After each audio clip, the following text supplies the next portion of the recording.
You think you know what a Persian harem looked like? Silk cushions, veiled women lounging by fountains, eunuchs guarding doors. Basically, every Orientalist painting you've ever seen in a museum, right? Wrong. Dead wrong. Let's start by throwing out the word harem entirely. The Qajar dynasty, which ruled Persia from 1789 to 1925, didn't use that term. They called it the Andarun, which literally just means the inner quarters. And it wasn't some exotic pleasure palace. It was a complex political institution where women wielded power that would make modern political operatives jealous. Here's what the Andarun actually was. A separate section of the royal palace, physically divided from the Baruni, the outer quarters where men conducted official business. High walls, restricted access, armed eunuch guards at every entrance. No man except the Shah himself and prepubescent boys could enter without explicit permission. But here's where it gets interesting. This wasn't just about keeping women locked away. The Andarun was the nerve center of dynastic power. Royal wives, concubines, the Shah's mother, his sisters, his daughters, hundreds of servants, all living together in a space that functioned like a parallel government. European travelers who visited Qajar Persia in the 1800s wrote breathless accounts of the Andarun's luxury.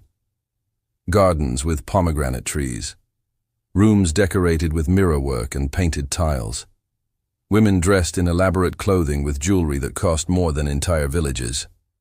British diplomat James Morier described visiting the outskirts of the Royal Andarun in Tehran and being stunned by the opulence visible even from outside the walls.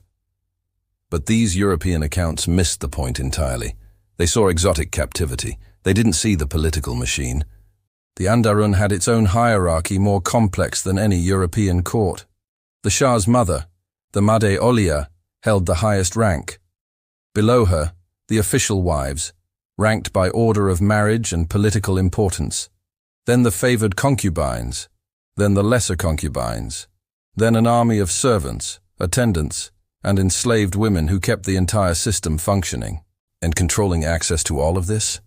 The eunuchs, castrated men who served as guardians, messengers, and administrators. The chief eunuch, the Nazir-e-Andarun, wielded more practical power than many government ministers. He decided who entered, who left, what information reached the Shah, what information reached the women inside. This system wasn't unique to Persia. Similar arrangements existed in Ottoman Turkey, Mughal India, and Imperial China.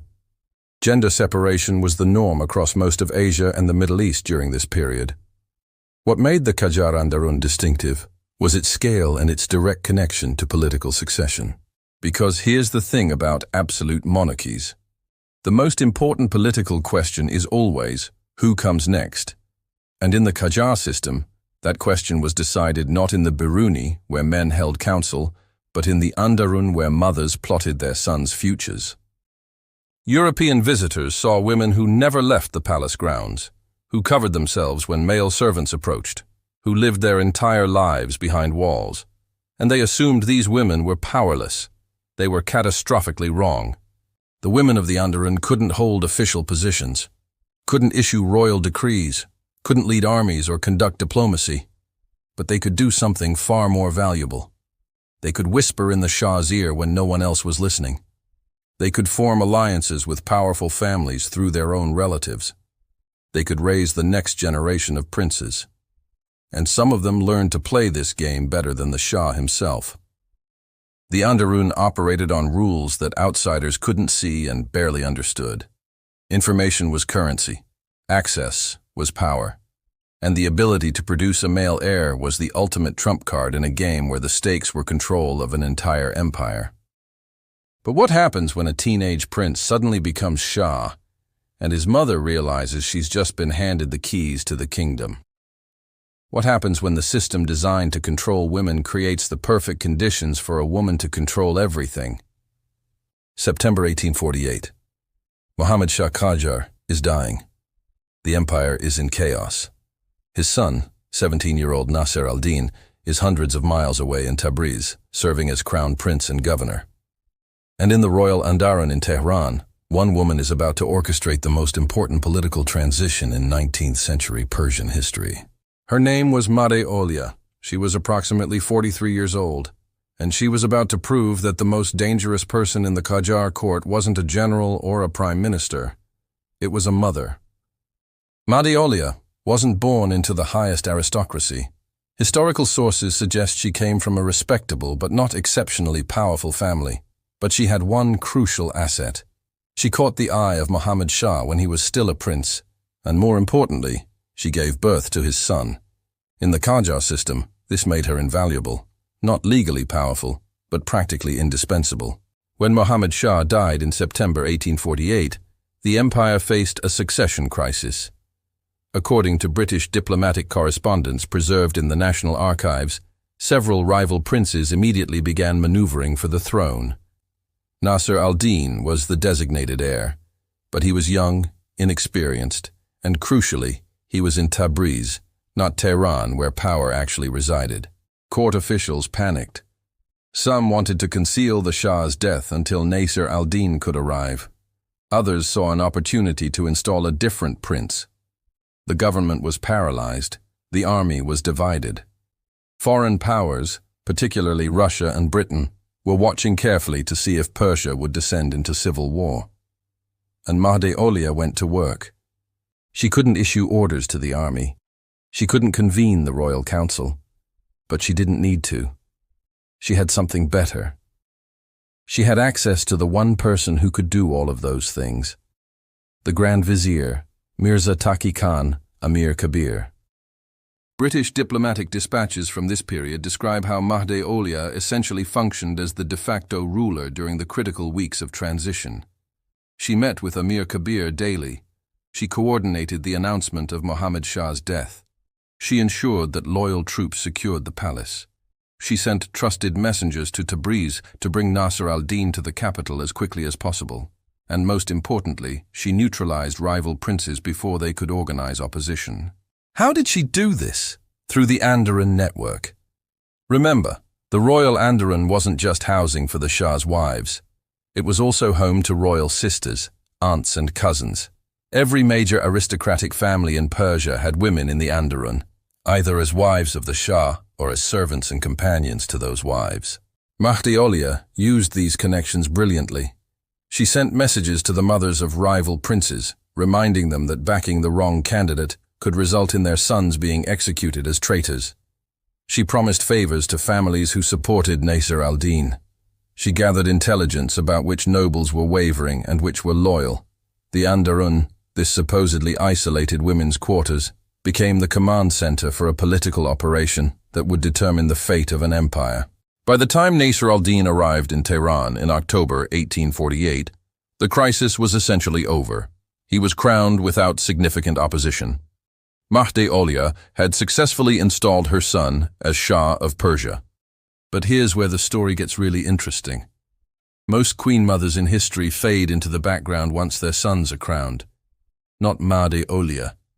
She had just spent weeks running an empire, and she had no intention of giving up that power. For the first several years of Nasr al-Din Shah's reign, Mahde Olya remained the most influential person in the government. Historian Abbas Amanat, in his comprehensive study, Pivot of the Universe, documents how she continued to meet regularly with the Grand Vizier. She influenced appointments. She mediated disputes. She even weighed in on foreign policy decisions. British diplomats complained in their reports that negotiating with the Persian government meant getting information through multiple layers. And at the center of it all was Mahde Olya, who technically held no official position whatsoever. This wasn't because Nasr al-Din was weak or incompetent. It was because the system worked this way. In Qajar political culture, a mother's influence over her son was not just accepted, it was expected and respected. Mahde Olya wasn't breaking rules. She was following them to their logical conclusion. She understood something that modern people often miss about historical power structures. Formal authority and real power aren't the same thing. She couldn't sit on the throne, couldn't sign decrees, couldn't lead armies. But she could control access to the person who could do all of those things. And in a system built on personal relationships and family loyalty, That made her more powerful than any government minister. Mahdi Olia lived until 1873, maintaining significant influence throughout her life. When she died, Nasser al-Din Shah was 42 years old and had been ruling for 25 years. Yet her death was treated as a major political event because everyone understood what was really happening. The woman who had made him Shah was gone. But Mahdi Olia was just one player in a much larger game. Because the Qajar dynasty didn't just have one powerful mother at a time. The system was designed to create dozens of women competing for power, influence, and the survival of their own children. And that competition could get absolutely vicious. Here's a question that will change how you understand Qajar power. How do you control a vast empire spanning from the Caspian Sea to the Persian Gulf, from Afghanistan to the Ottoman border, when your authority depends entirely on loyalty from dozens of powerful tribal chiefs, provincial governors, and aristocratic families? The Qajar answer was simple, brilliant, and absolutely brutal. You marry them. Not personally, of course. The Shahs married into every significant power center in Persia. They married daughters of tribal leaders, daughters of provincial governors, daughters of wealthy merchants, daughters of religious authorities, sisters and nieces of military commanders. Every marriage was a calculated political transaction designed to bind powerful families to the throne. Fath Ali Shah, who ruled from 1797 to 1834, took this strategy to its logical extreme. Historical records suggest he had over 100 wives and at least 60 documented sons. Some estimates place the number of his total offspring at well over 100 children. This wasn't about sexual appetite. This was about creating a web of family connections so complex that every major power center in Persia had blood ties to the royal family. But here's the twisted genius of the system. It worked both ways. The Shah got loyalty, the families got prestige, access to royal patronage, and the possibility that their daughter might produce the next Shah. Everyone understood the transaction. Women were the currency in a political economy where marriage was the ultimate form of alliance building. Nasser al-Din Shah, who ruled from 1848 to 1896, continued this pattern, though on a somewhat smaller scale than his grandfather, Fath Ali Shah. Historians estimate he had between 80 and 100 wives during his nearly 50-year reign, though exact numbers are disputed, because the line between official wife and concubine was often blurry in practice. The process of acquiring these wives followed predictable patterns. When a tribal rebellion threatened the empire, the Shah would demand marriage to the rebel leader's daughter or sister as part of the peace settlement. When he needed to secure a strategic province, he'd marry into the local ruling family. When foreign powers needed appeasing, he'd take wives from families with European or Russian connections. Let's look at a documented example. The Bakhtiari tribes of southwestern Persia were traditionally semi-autonomous, powerful, and difficult to control. Multiple Qajar Shahs married Bakhtiari women specifically to bind the tribes to the central government. The Bakhtiari chiefs benefited because their female relatives in the royal Anderun could advocate for tribal interests and funnel royal resources back to their families. The women themselves existed in a strange limbo. They were hostages, essentially, but luxurious hostages with potential for enormous influence if they played their cards right. A tribal chief's daughter entering the royal Anderun was simultaneously being taken from her family and elevating her family's status. She was both victim and potential power broker. And here's where the system reveals its cruelty most clearly. These women had no choice, none. A royal marriage proposal wasn't a request. It was a command. Refusing meant insulting the Shah, which could result in the destruction of your entire family. So families dressed up their daughters, sent them to Tehran, and hoped for the best. What happened once these women entered the Anderun? That depended entirely on factors beyond their control. Some caught the Shah's attention and became favored wives with genuine influence. Most disappeared into the background, legally married but practically forgotten, living out their lives in the inner quarters with minimal contact with the Shah himself. The hierarchy was brutal and arbitrary. The order in which wives were taken mattered. The first wife of a prince who later became Shah held higher rank than wives married after his coronation. Women from more prestigious families outranked those from lesser families. And crucially, women who produced sons, especially sons who might inherit the throne, immediately jumped to the top of the social ladder. This created a pressure cooker environment. Dozens or even hundreds of women living in close proximity, all competing for the attention of one man, all aware that their status, their security, and their children's futures depended entirely on their ability to maintain favor. British diplomat Justin Sheil, who served in Tehran during the 1840s, wrote observations about the royal Andarun that reveal the constant tension. He noted that the Shah's wives formed factions based on family origin, tribal affiliations, and personal alliances. These factions competed for resources, for access to the Shah, and most importantly, for political influence. Were there cases of violence, poisoning, sabotage? The historical record is frustratingly vague on specifics, because the Andarun was by definition a private space where documentation was minimal. But the system practically guaranteed conflict. When women's entire lives depend on competition for one man's favor, and when their children's survival might depend on eliminating potential rivals, violence becomes logical. Historian Vanessa Martin, in her work on Qajar political structures, argues that the constant introduction of new wives served a deliberate function beyond just alliance building. It kept the existing wives off balance, constantly worried about their position, unable to consolidate too much power. The Shah could play wives against each other, ensuring that no single woman or family faction became too dominant. But the Shahs weren't the only ones using marriage as a weapon. The women learned to play this game too, and some of them became absolute masters at manipulating the system for their own purposes. Take the documented pattern of mothers advocating for their sons' marriages. Once a woman produced a potential heir, her next move was to arrange marriages for that son that would build his own power base. She'd identify which families were rising in influence, which tribal alliances would be most valuable, and she'd lobby the Shah to arrange marriages accordingly. This is exactly what Made Olia did for Nasser al-Din Shah. Before and after his coronation, she was instrumental in arranging his marriages to daughters of key political families.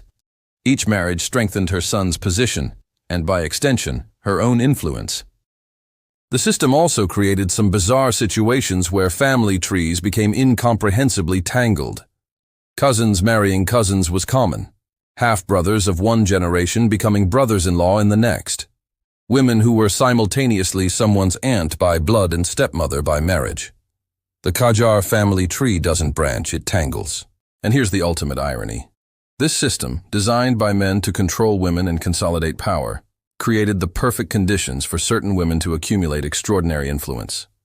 Because while the Shah could command marriages, he couldn't control the relationships that formed inside the Andarun. He couldn't control which wives his mother favored, which women formed alliances with each other, which mothers were most effective at promoting their sons' interests. The Andarun became a political arena where traditional masculine tools of power, military force, official authority, legal command were useless. Inside those walls, success required different skills: persuasion, coalition building, long-term strategic thinking, information gathering, the ability to read people and situations. And some women proved to be absolutely exceptional at this game. Women who turned their supposed captivity into a platform for real power. Women who understood that being underestimated was sometimes the greatest advantage of all. But perhaps no woman in Qajar history better represents this paradox than Anis al-Dowleh, the woman Nasser al-Din Shah considered the most beautiful in his entire empire. Her story reveals everything about how beauty, favor, and strategic intelligence could combine to create influence in a system designed to deny women any official power whatsoever.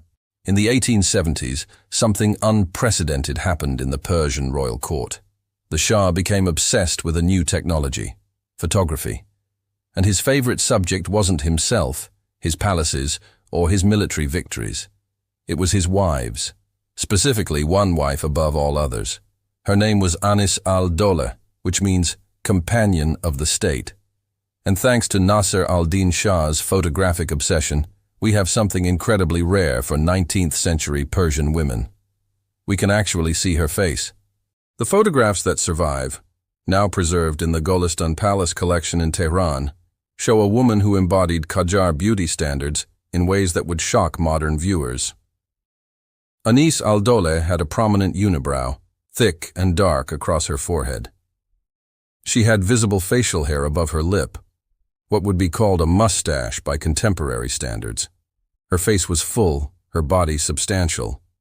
To modern Western eyes, these photographs might seem strange, but in Qajar, Persia, Anis al-Dowleh was considered breathtakingly beautiful. Nasser al-Din Shah was absolutely captivated by her. And those beauty standards reveal something crucial about how cultural context shapes everything, including power dynamics in the Andaran. Qajar beauty ideals valued features that suggested fertility, health, and maturity. The unibrow, called kal or abru in Persian, was not just accepted but actively cultivated. Women would darken and extend their eyebrows to meet in the middle. Facial hair was similarly valued as a sign of hormonal health. Fuller figures suggested wealth and good nutrition in a society where famine was a recurring reality. Historian Afsaneh Najmabadi, in her groundbreaking work, Women with Mustaches and Men Without Beards, analyzes how Qajar gender aesthetics differed radically from European standards. Beauty in 19th century Persia wasn't about delicacy or youth, it was about abundance and vitality. Anis al-Dowleh, by all accounts, embodied these ideals perfectly. Born around 1843 into a family connected to the court, she entered the royal Andarun as a young woman. The exact circumstances of her marriage to Nasser al-Din Shah aren't fully documented, but what is clear from photographic evidence and court references is that she quickly became his favorite. And favorite in the Qajar system meant real power. When the Shah had over 80 wives, being singled out for special attention meant access that other women simply didn't have. Anis al-Dowleh could request audiences with the Shah when others had to wait weeks or months. She could advocate for family members seeking appointments or favors. She could introduce petitions from people seeking royal intervention. She became, in essence, an unofficial channel of communication between the outside world and the sovereign. The photographs themselves reveal the nature of her position. Nasser al-Din Shah didn't just occasionally photograph Anis al-Dowleh. He was obsessed with documenting her. Dozens of photographs survive, showing her in different poses, different costumes, different settings. Some show her holding weapons, rifles or swords, in poses that mix traditionally feminine adornment with symbols of power and authority. This wasn't random. In Qajar visual culture, women of high status were sometimes depicted with weapons to symbolize their role as protectors of the family honor and dynastic continuity. Anis al-Dowleh holding a rifle wasn't suggesting she was a warrior. It was proclaiming her status as the Shah's most trusted companion. But here's where the story gets more complex. Being the favorite was an incredibly precarious position. It meant every other woman in the Andarun saw you as either a potential ally or a dangerous rival. It meant constant scrutiny, constant pressure to maintain the Shah's interest, constant awareness that favor could be withdrawn at any moment. Court documents and later memoirs reference conflicts between Anis al-Dowleh and other wives, though specific details are scarce because the Andarun's internal politics were deliberately kept private. What we know from the structure of the system is that competition was inevitable. Women who were previously most favored would resent being displaced. Women from powerful families would chafe at seeing a woman from a less prominent background receiving more attention. Mothers of princes would worry that Anis al-Dowleh might produce a son who could threaten their own children's positions. And did Anis al-Dowleh have children? Historical records are unclear. Some sources suggest she may have had daughters, but no sons are definitively attributed to her.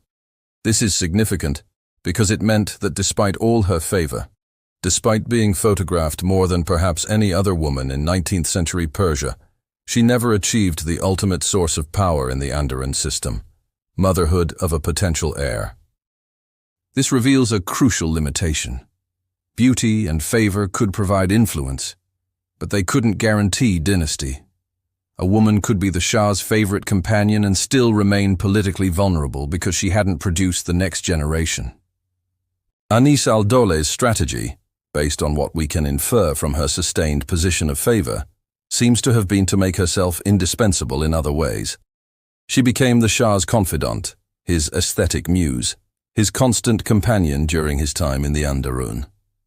While other wives competed through their children, she competed through intimacy and companionship. The photographs suggest she was successful. They span years, possibly decades, showing Anis al-Dawla at different ages, but consistently in positions of favor. This wasn't a brief infatuation. This was a sustained relationship that endured through the normal vicissitudes of court politics. But there's a darker edge to this story. Every photograph of Anis al-Dawla was taken by or at the command of Nasser al-Din Shah. She didn't control her own image. She couldn't decide when to be photographed or how to present herself. The Shah's obsessive documentation of her was simultaneously a mark of favor and a demonstration of control. She existed to be looked at, to be captured on film, to be possessed visually. The photographs that now allow us to see her face were created as part of a system where she was simultaneously honored and objectified. When Nasser al-Din Shah was assassinated in 1896, Anis al-Dawla's position immediately became precarious.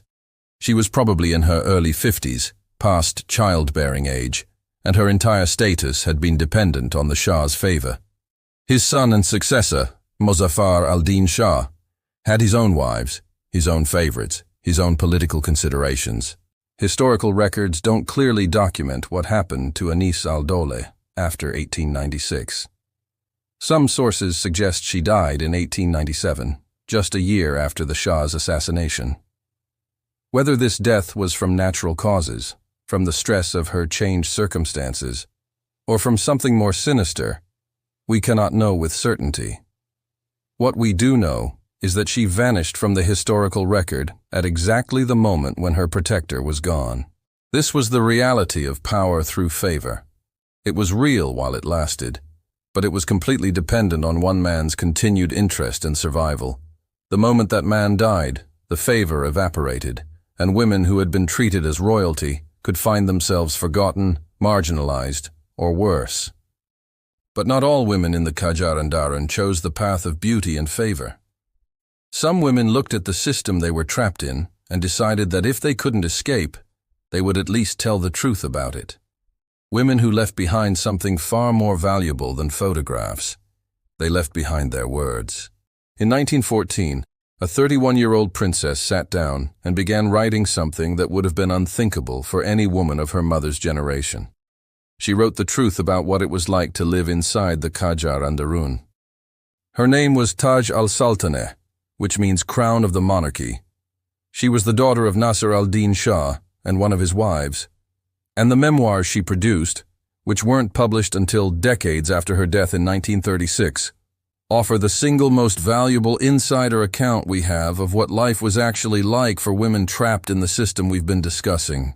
Her very first marriage reveals everything wrong with the Qajar matrimonial system.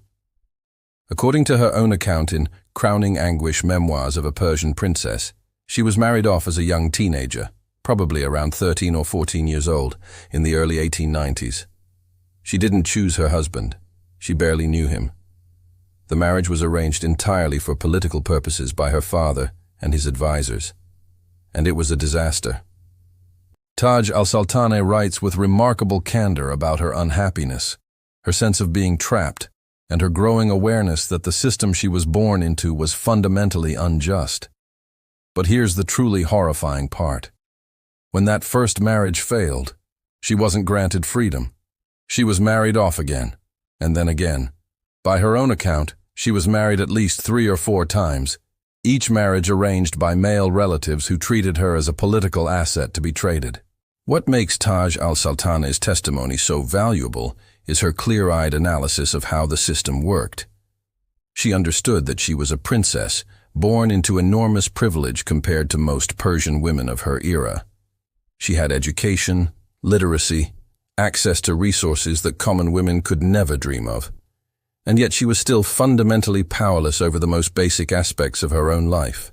She couldn't choose whether to marry, couldn't choose whom to marry, couldn't refuse a marriage that made her miserable, couldn't leave a marriage without male permission. Her body, her future, her daily existence, all of it was controlled by fathers, brothers, and husbands who made decisions based on political calculations that had nothing to do with her well-being. Taj al-Sultaneh's memoirs also reveal the psychological toll of Andaran life. She describes the constant surveillance, the restricted movement, the sense of suffocation that came from spending her entire life within palace walls.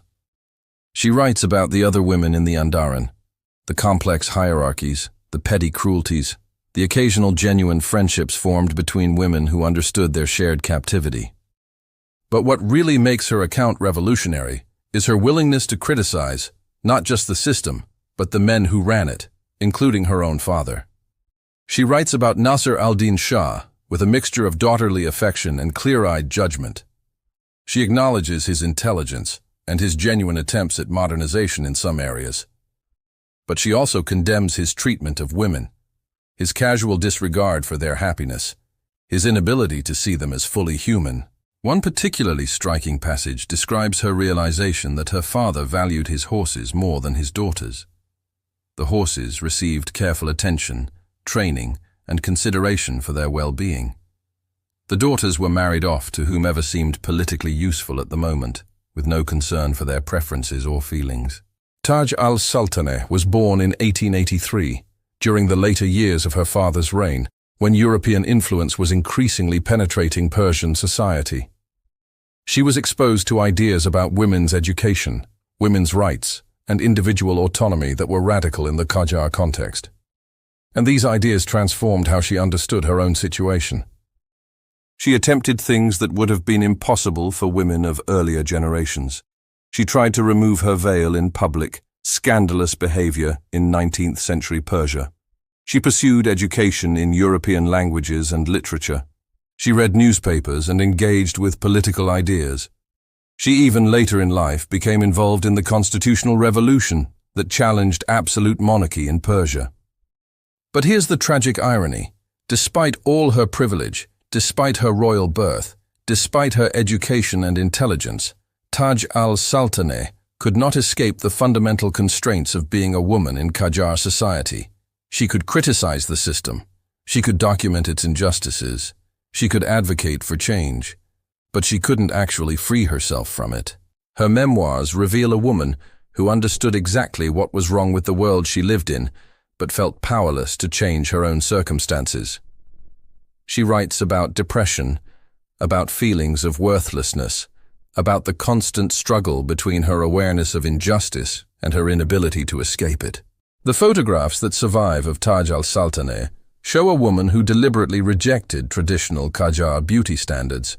She plucked her eyebrows to prevent the unibrow her father's generation found beautiful.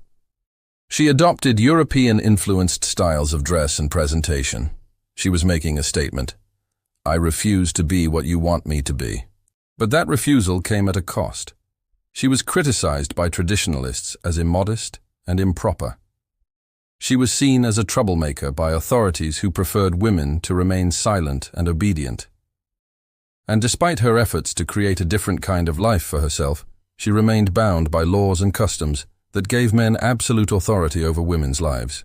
Taj al-Sultaneh's writings also reveal something crucial about the generational change happening in the Qajar court during the late 19th and early 20th centuries. The system that had worked for decades, where women exercised power through manipulation, motherhood, and working within constraints, was beginning to crack. Women like Taj al-Sultaneh were no longer willing to accept those constraints as natural or inevitable. They had seen that other societies organized gender relations differently. They had read about women's suffrage movements in Europe and America. They knew that the system they lived under was a choice, not a law of nature. But knowing that didn't make escape any easier. Taj al-Sultaneh lived through the constitutional revolution of 1905-1911. She witnessed the deposition of the last Qajar Shah in 1925. She saw Reza Shah Pahlavi force through modernization reforms, including the mandatory unveiling of women in 1936, the year she died. She spent her entire adult life advocating for women's rights, criticizing the old system, trying to create change. And yet her personal life remained marked by the same patterns of forced marriages and male control that had defined her mother's and grandmother's generations. Her memoirs, published posthumously in Persian in 1993 and translated into English much later, stand as a testament to something important. The women of the Qajar Andarun weren't passive victims. They weren't unaware of their situation. Many of them understood exactly what was being done to them. They simply had no legal or social mechanism to change it. Taj al-Sultaneh's voice, preserved in her writings, forces us to confront an uncomfortable truth. The women we've been discussing throughout this story, Mahde Olia, Anis al-Dole, and countless others, weren't just political actors or royal consorts. They were human beings trapped in a system that denied their humanity. Some found ways to exercise power within that system. Some found ways to survive it. But none of them chose it. And as Taj al-Sultaneh documented so painfully, even being born a princess, even having education and resources, even being aware of alternatives, couldn't actually free you from a system designed to control women from birth to death. But every system eventually collapses. And when the Qajar dynasty finally fell, the Andaran system collapsed with it. What happened to the women who had spent their entire lives in that world when the walls came down? In 1925, the last Qajar Shah, Ahmad Shah, was formally deposed. The Qajar dynasty, which had ruled Persia for over a century, was finished. Reza Shah Pahlavi, a military commander who had seized power, declared himself the new Shah and immediately began forcing through modernization reforms that would transform Persian society. And one of his primary targets was the Andarun system itself. Reza Shah saw the Andarun as a symbol of everything backward about the old Qajar regime. The segregation of women, the polygamy, the eunuchs, the elaborate hierarchies based on gender and family origin. All of it represented a traditional order he was determined to destroy. In 1936, he issued one of his most controversial decrees, Kashf-e-Hijab, the mandatory unveiling of women. Women were legally forbidden from wearing the chador or veil in public. Police were authorized to forcibly remove veils from women who refused to comply. The Andaran system, which had been based fundamentally on the principle of women's seclusion, was legally abolished. For younger women, particularly those from educated families who had been influenced by modernization movements, this represented liberation. Women like Taj al-Sultaneh, who had spent decades advocating for women's rights, saw this as vindication. But for the older women of the Qajar Andaran, women who had spent their entire lives behind walls, women who had never walked unveiled in public spaces, women whose entire identity was built around the old system, this was catastrophic. Imagine being 60 or 70 years old. You entered the Royal Andarun as a teenager. You spent 50 years living in that world. You learned to navigate its hierarchies, to find your place in its structure. You raised children there. You formed relationships there. You developed skills, social, political, that were specific to that environment. And suddenly, almost overnight, that entire world is declared illegal and backward. Where do you go? What do you do? How do you function in a society that has completely changed the rules? The records from this period are fragmentary, because the new Pahlavi regime wasn't particularly interested in documenting what happened to remnants of the old Qajar court. But we know some patterns from the limited sources available. Many elderly former wives and concubines of Qajar Shahs were moved to smaller residences, essentially pensions provided by the government. They lived in a kind of limbo, neither fully part of the old world, nor capable of integrating into the new one. Some died within a few years of the dissolution of the Andaran system, unable to adapt to radically changed circumstances. The eunuchs faced perhaps the most tragic fate. The practice of castration was outlawed. The role of Andaran guardian was eliminated. Men who had spent their entire lives serving in this capacity suddenly found themselves without function or purpose. Some found work as regular servants. Others disappeared from the historical record entirely, casualties of a social transformation that had no place for them. The younger generation of Qajar women had more options. Women like Taj al-Sultaneh, who had already been pushing against the constraints of the old system, became advocates for women's education and political participation. Some became teachers. Some became writers and intellectuals. They used the freedoms the new regime provided to build lives that would have been impossible under the old system. But this creates an uncomfortable paradox. The destruction of the Andaran system was accomplished by authoritarian decree, not by democratic process. Reza Shah's modernization reforms were forced on the population, often violently. Women who wanted to keep their traditional dress were punished. Religious conservatives who opposed the changes were suppressed. The new freedom was mandatory. This reveals something important about power and gender in Persian history. Women's autonomy wasn't increased because society decided women deserved rights. It was increased because a new autocrat decided that modernization required it. Women went from being controlled by fathers and husbands to being controlled by state policy dictated by men. The forms changed, but the fundamental dynamic of male authority remained. Looking back at the Qajar Andarun system from the perspective of the 21st century, it's easy to see it as simply oppressive and backward. Women locked away. Marriages forced for political purposes. Polygamy as official policy. The whole system designed to deny women autonomy and reduce them to political and reproductive functions. And that's all true. The system was oppressive. It did deny women autonomy. It did reduce them to functions rather than recognizing them as fully human. But here's what makes history complicated. Within that oppressive system, some women found ways to exercise real power. Made Olia orchestrated a political transition that stabilized an empire. Anis al-Dowleh became the Shah's most trusted companion.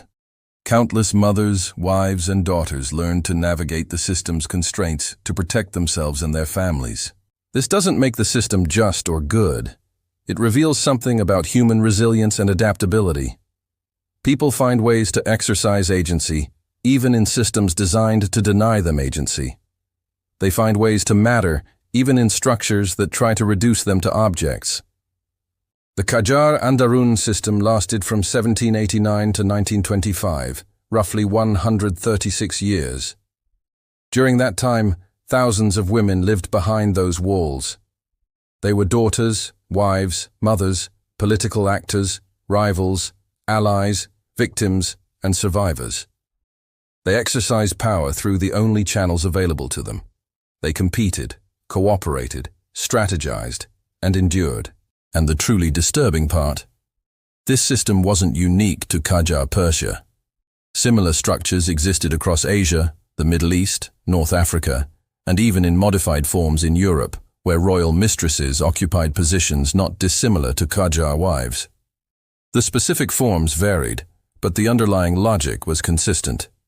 Women as political currency, marriage as alliance mechanism, motherhood as power, and male authority as the unquestioned framework for everything.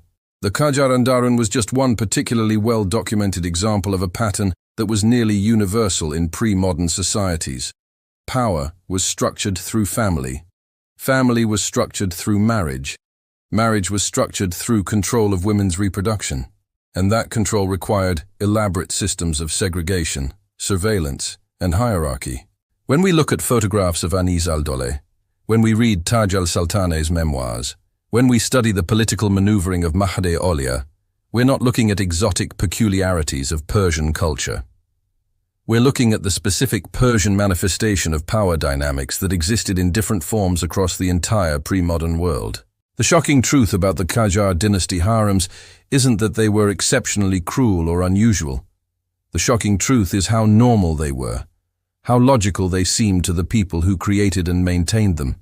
How women learned to find dignity, purpose, and even power within structures designed to deny them all three. And perhaps most disturbing of all, how recently this system existed. Taj al-Sultaneh died in 1936.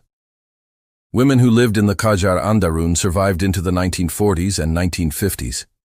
This isn't ancient history. This is living memory. The walls came down, the system ended. But the questions it raises about power, gender, autonomy, and human adaptation remain as relevant as ever. Because while the specific structure of the Andaran is gone, the underlying dynamics, systems that treat women as political currency, that value them primarily for reproduction, that deny them autonomy over their own bodies and lives, those dynamics are still fighting for survival in various forms around the world. The Qajar Andarun is history, but the struggle it represents is ongoing.